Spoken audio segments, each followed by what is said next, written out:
Mini blog. আজকের ব্লগটা খুব চটপটে হতে চলেছে, তার কারণ আজকের ব্লগে আমরা একটা চটপটে চাট তৈরি করতে চলেছি। তার জন্য আমরা চলে এসেছি বাজারে যাওয়ার উদ্দেশ্যে। আমি আর আমার বন্ধু বাজারে এসে আমরা কিনছি পেঁপেরই হবে চটপটে চাট। পেঁপের চাটটা তোমরা দেখতে থাকো। 1 কেজি 2 গ্রাম হয়েছে পেঁপে কিনে আমরা বাড়ির দিকে যাচ্ছিলাম। তারপরে বাড়িতে এসে আমরা চলে এসেছি চটপটে চাটের জন্য সব কিছু রেডি করার জন্য। তারপরে এদিকে ছেলাছুলি হচ্ছে, ছেলা হতে হতে এদিকে কাটাকুটি হয়ে গেছে, তোমাদের দেখিয়ে দিলাম।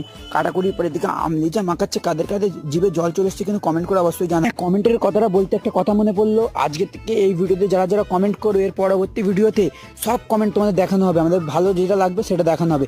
তারপরে দেখতে পাচ্ছি এদিকে কি কালার চাটের, জিভে যাদের যাদের জল চলে আসছে কিন্তু অবশ্যই কমেন্ট করে। কিছুক্ষণ মাখানোর পর দেখতে পাচ্ছ কি কালার চলে এসছে, লবণ কম ছিল বলে আমরা লবণ দিয়ে দিলাম।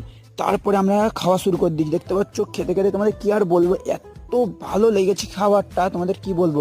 তার কিছুক্ষণ খাওয়ার পরে দেখতে পাচ্ছি শেষ, আমি হাত তুলেছি তোমাদের জন্য সব শেষ। তখন আমরা